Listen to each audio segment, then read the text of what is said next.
When was the last time you got genuinely excited about a business idea? Like really excited, heart racing, telling everyone who would listen, staying up way too late thinking about it. Now, here is the uncomfortable question. Underneath that one, how did that actually work out for you? Because I have noticed something. The people I have watched build real, lasting, life-changing wealth, the kind where they are not checking their bank account every time they buy groceries, most of them are not running exciting businesses. They are not in crypto. They are not building apps. They are not chasing the next big thing.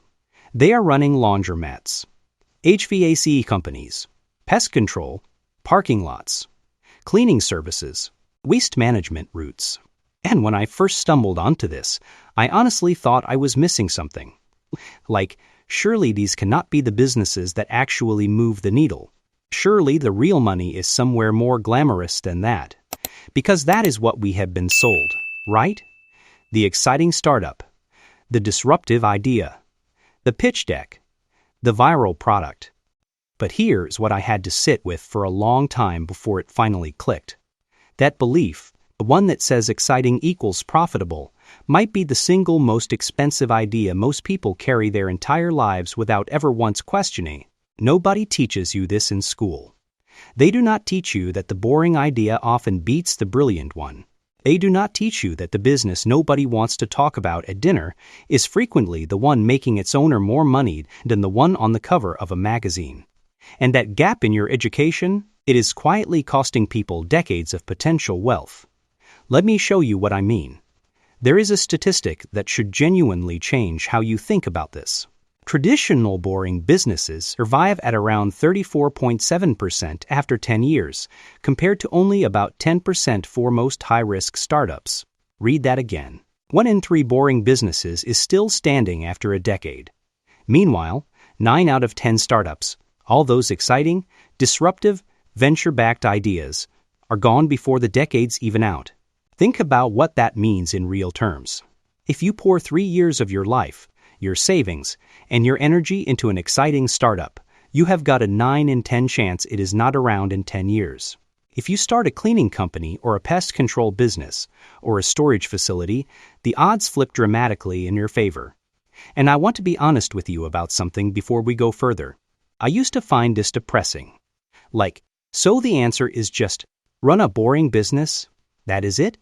But the more I looked at it, the more I realized I had the whole frame wrong. I was asking, is this exciting? When I should have been asking, does this work? Those are completely different questions. And the wealthy people I have studied, they figured that out early.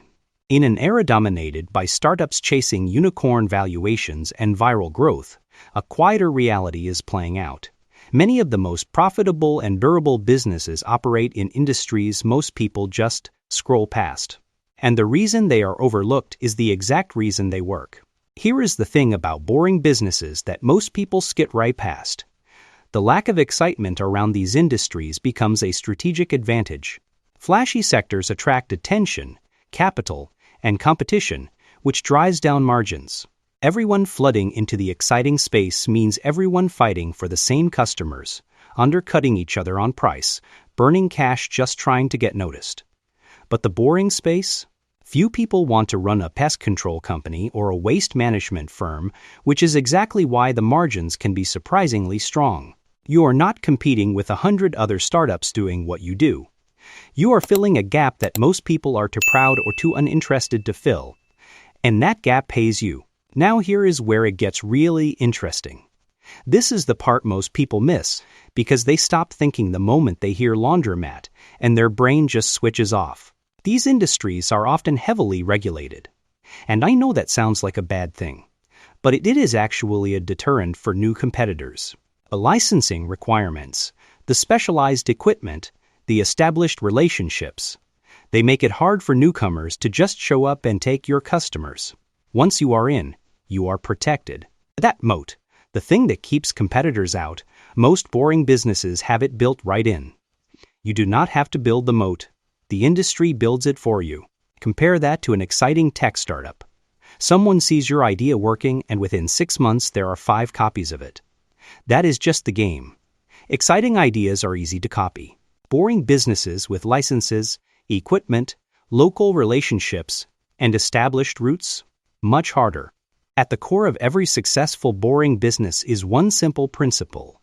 Consistent demand beats temporary hype.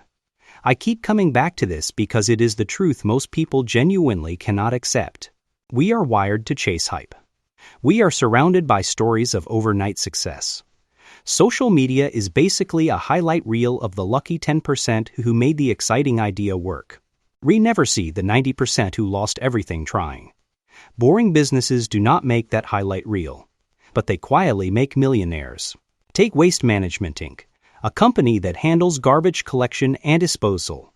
Between 2010 and 2020, its stock price more than tripled, outperforming the S&P 500 during the same period. A garbage company, outperforming the market for a decade, because people never stopped producing garbage. That is the hidden mechanic. That is the thing nobody's talking about at the cocktail party. A business that solves a problem people will always have, regardless of what the economy does, regardless of what is trending. That business has a floor that exciting businesses simply do not have. Think about what that means for your actual life. When the economy tanks, and it does, regularly, your HVS business still runs. People's heating still breaks. Their pipes still clog. Their offices still need cleaning. The recession does not change that. The exciting startup? First thing customers cut when money gets tight. Now I want to talk about something that changed how I see this entirely. Because there is a layer to this story most people never get to. It is not just that boring businesses survive. It is what happens to the person running one. Something shifts in how you think about money. You stop asking, can this go viral? And start asking, can this generate cash every single month, reliably, without me having to reinvent it? That shift, from excitement seeking to cash flow seeking, is exactly how wealthy people think. And it is the opposite of what most people do. Sustainable value creation tends to matter more than attention.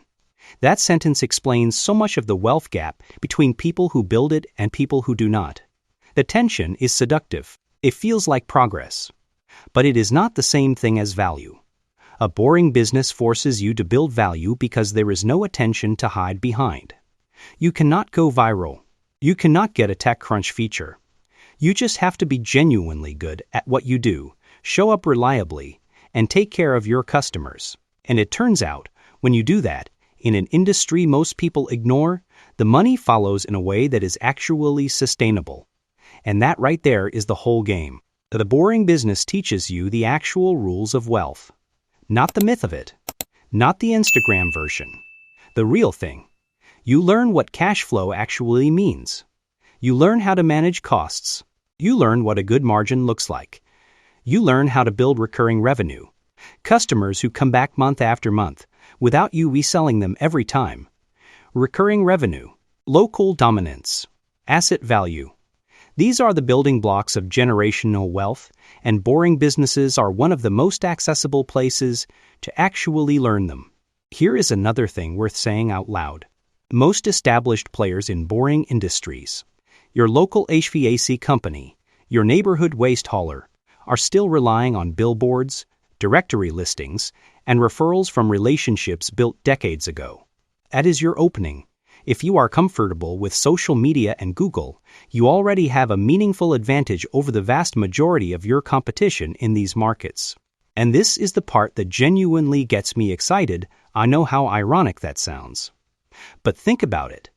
You are entering a market that is underdeveloped, underdigitized, and underloved. You do not need a revolutionary idea.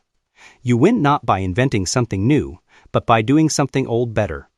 That is a profoundly different challenge. And for most people, it is a far more achievable one.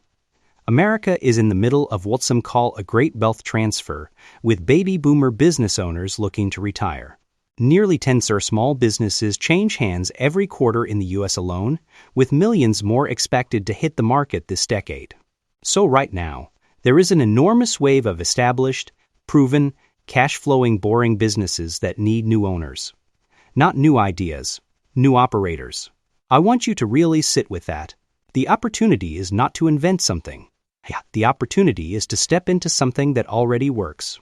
While venture-backed startups have roughly a 90% failure rate, many boring business acquisitions can reportedly return 25 to 100% annually on invested capital with much lower risk profiles. That is not a small claim.